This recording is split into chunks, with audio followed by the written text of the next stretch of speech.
News hunt Nidadavolu ప్రేక్షకులకు నమస్కారం. తూర్పుగోదావరి జిల్లా నిడదవోలు నియోజకవర్గం ఉండ్రాజవరం మండలం వేలివెల్లి గ్రామంలో ఎన్టీఆర్ శత జయంతి ఉత్సవాలలో భాగంగా 7 నియోజకవర్గాల స్థాయిలో మినీ మహానాడుకు భారీ ఏర్పాట్లు చేశారు.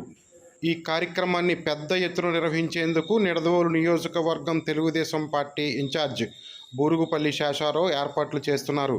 తూర్పుగోదావరి జిల్లాలోని 7 నియోజకవర్గాల నుండి విచ్చేస్తున్న తెలుగు తమ్ముళ్లకు, నాయకులకు, పార్టీ కార్యకర్తలకు, అభిమానులకు ఎటువంటి ఇబ్బంది లేకుండా సకల సౌకర్యాలు కల్పిస్తున్నారు. వేలువెన్ను గ్రామంలో శశి విద్యా సంస్థల పక్కగా ఉన్న ఖాళీ స్థలంలో మహానాడు నిర్వహించేందుకు భారీగా ఏర్పాట్లు చేస్తున్నారు. సభా ప్రాంగణాన్ని పసుపు జెండాలతో, ఫ్లెక్సీలతో నింపేశారు. రాజమండ్రి పార్లమెంటు పరిధిలో నిడదవోలు నియోజకవర్గం ఉండ్రాజవరం మండలం వేలువెన్ను గ్రామంలో స్వర్గీయ శ్రీ నందమూరి తారక రామారావు విగ్రహావిష్కరణ అనంతరం ఈ బహిరంగ సభ నిర్వహిస్తామని నిడదవోలు నియోజకవర్గ తెలుగుదేశం పార్టీ ఇన్ఛార్జ్ బూరుగుపల్లి శేషారావు తెలియజేశారు. ఈ కార్యక్రమంలో తెలుగుదేశం పార్టీ రాష్ట్ర అధ్యక్షులు కింజరపు అచ్చెన్నాయుడు, తెలుగుదేశం పార్టీ సీనియర్ నాయకులు చింతకాయల అయ్యన్న పాత్రుడు, తెలుగుదేశం పార్టీ సీనియర్ నాయకులు యనమాల రామకృష్ణుడు, పెద్దాపురం శాసనసభ్యులు నిమ్మకాయల చినరాజప్ప, ఉమ్మడి పశ్చిమ గోదావరి, తూర్పు గోదావరి జిల్లాల తెలుగుదేశం పార్టీ జోన్ 2 అధ్యక్షులు పత్తిపాటి పుల్లారావు, ఉమ్మడి పశ్చిమ గోదావరి, తూర్పు గోదావరి జిల్లాల తెలుగుదేశం పార్టీ నాయకులు, కార్యకర్తలు, అభిమానులు పాల్గొనున్నారు. 23/5/2023 మంగళవారం సాయంత్రం 4 గంటల నుండి ఈ విగ్రహావిష్కరణ మరియు సభలు నిర్వహిస్తామని నిడదవోలు మాజీ ఎమ్మెల్యే బూరుగుపల్లి శేషారావు తెలియజేశారు.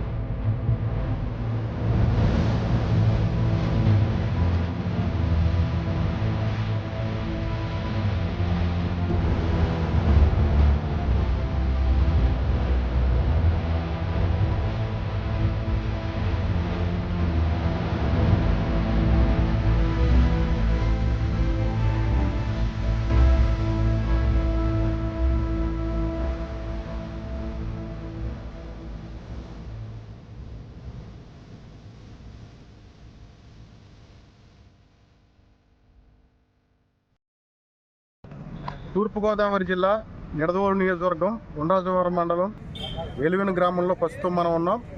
రేపు ఎన్టీఆర్ శత జయంతి ఉత్సవాల్లో భాగంగా వేలువెన్ను గ్రామంలో నిర్వహించనున్న మినీ మహానాడుకు ఇక్కడ వచ్చే అతిథులకు, అలాగే నాయకులకు, కార్యకర్తలకు, అభిమానులందరికీ కూడా ఇక్కడ రేపు మీటింగ్ ఏ రకంగా జరగబోతుంది ఏంటి అనే విషయం తెలుసుకోవడం కోసం ప్రజెంట్ మనం వేలువెన్ను గ్రామం ఇచ్చేసాం. ఇక్కడ రేపు జరగబోయే కార్యక్రమాలు ఏ రకంగా జరగబోతున్నాయి ఏంటి అనే విషయం మన నిడదవోలు నియోజకవర్గ ఇన్ఛార్జ్ బూరుగుపల్లి శేషారావు గారిని అడిగి తెలుసుకుందాం. ఒకసారి రండి మాకు చెప్పండి సార్, రేపు ఏ రకంగా ఇక్కడ మీటింగ్ జరగబోతుంది, వచ్చే అతిథులు ఎవరు, నాయకులు ఎవరు, ఏ రకమైన చర్యలు ఇక్కడ జరుగుతున్నాయి, ఏ రకమైన జాగ్రత్తలు మనం తీసుకుంటాం. ఇది అన్న నందమూరి తారక రామారావు గారి యొక్క శత జయంతి ఉత్సవాలు. ఇది రాజమండ్రి పార్లమెంటు పరిధి, అంటే రాజమండ్రి పార్లమెంటు, అలాగే తూర్పుగోదావరి జిల్లా, నూతనంగా ఏర్పడినటువంటి తూర్పుగోదావరి జిల్లా అంటే 7 అసెంబ్లీ నియోజకవర్గాలు, యువతలో ఉన్నటువంటి 3 అసెంబ్లీ నియోజకవర్గాలు కొవ్వూరు, గోపాలపురం, నిడదవోలు, అలాగే ఆ ప్రక్కన ఉన్నటువంటి Anaparthi, Rajanagaram, Rajahmundry city, Rajahmundry rural, Rajahmundry city, ఇవి ఈ 7 కాన్స్టిట్యున్సీలు ప్రతినిధుల సభ. ఇది ప్రతినిధులు సభ. అలాగే 7 కాన్స్టిట్యున్సీల్లో ఉన్నటువంటి ఎన్టీఆర్ అభిమానులు కానీ వీళ్ళు కానీ వస్తారు. ఇది ప్రధానంగా శత జయంతి ఉత్సవాలు. 100 సంవత్సరాలు 100వ జయంతి కాబట్టి దాన్ని ఒక ప్రైడ్ ఆఫ్ ఆంధ్ర పీపుల్, లేకపోతే తెలుగు పీపుల్గా ఉండాలని ఒక ఇది ఇంచేదంటే ఆయన మహనీయుడు, మనందరికీ కూడా మరి ఒక చరిత్ర తిరగరాసినటువంటి యుగ పురుషుడు. అలాంటి రామారావు గారి యొక్క శత జయంతి ఉత్సవాలు మన రాజమండ్రి పార్లమెంట్ పరిధిలో మన నిడదవోలు నియోజకవర్గం వేలువెన్ను గ్రామంలో వాళ్ళకి ఆతిథ్యం ఇవ్వడం జరిగింది. అన్ని నియోజకవర్గాల నుంచి 7 నియోజకవర్గాల నుంచి కూడా సుమారుగా ఒక్కొక్క నియోజకవర్గం నుంచి 400-500 మంది ప్రతినిధులు ఈ సభకి హాజరయ్యేటటువంటి అవకాశం ఉందని చెప్పి తెలియజేస్తాం.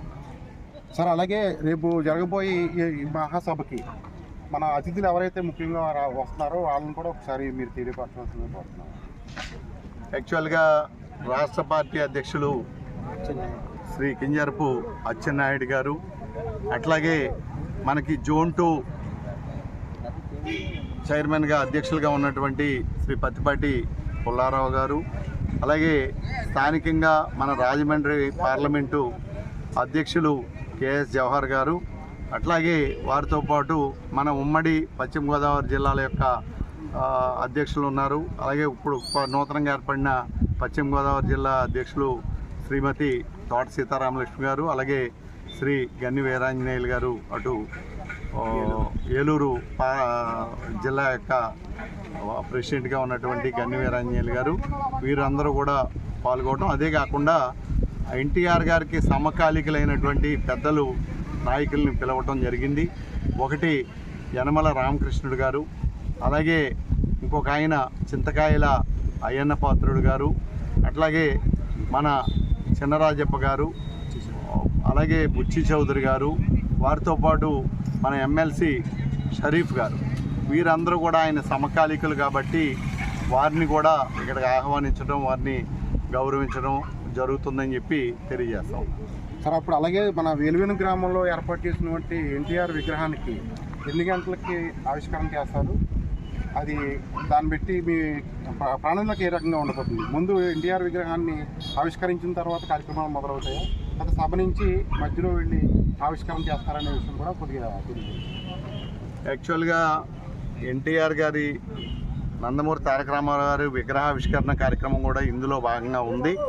దాన్ని ముందుగా రాగానే గెస్ట్లు ఇది ఎప్పుడైతే వస్తారో రాగానే 4 గంటలకని అనుకుంటున్నాం. మ్యాక్సిమం 4 గంటలు, ఒకవేళ లేట్ అయినప్పటికీ కూడా 5 గంటలకి ఆ విగ్రహ ఆవిష్కరణ చేసుకుని అక్కడ నివాళులు అర్పించిన తర్వాత, ఆయన స్మరించుకున్న తర్వాత వచ్చి ఇక్కడ సభా కార్యక్రమం ప్రారంభించబడుతుందని చెప్పి తెలియజేస్తాం. సరే, ఈ మహానాడు కార్యక్రమానికి ఇచ్చేసే మన పార్టీ నాయకులు కానీ, కార్యకర్తలు కానీ, అభిమానులు కానీ, వారికి వచ్చే వాటికి ప్రయాణంలో ఇబ్బందులు లేకుండా, ట్రాఫిక్కి అంతరాయం కలగకుండా ఏ రకమైన ఏర్పాట్లు ఏమన్నా తీసుకున్నారా? ఇది యాక్చువల్గా లిమిటెడ్ మెంబర్సే కాబట్టి అసలు ప్రయాణంలో ఇబ్బందులు కానీ, లేకపోతే ట్రాఫిక్ ఇబ్బందులు కానీ ఏమేమి ఉండవు. ఇక్కడ స్థానికంగా మాత్రం వాడు వచ్చినటువంటి వాళ్ళకి కార్లకు కానీ, మోటార్ సైకిల్స్ కానీ అన్నిటికీ కూడా పార్కింగ్ ఏర్పాటు చేయడం జరిగింది. ఆ పార్కింగ్ ప్రకారం ఎవరికి వాళ్ళు వాళ్ళ ఫ్లాట్స్లో పార్కింగ్ పెట్టుకుంటే ఎవరికి ఏ విధమైనటువంటి ఇబ్బంది ఉండదని చెప్పి తెలియజేస్తాం. Okay sir, thank you.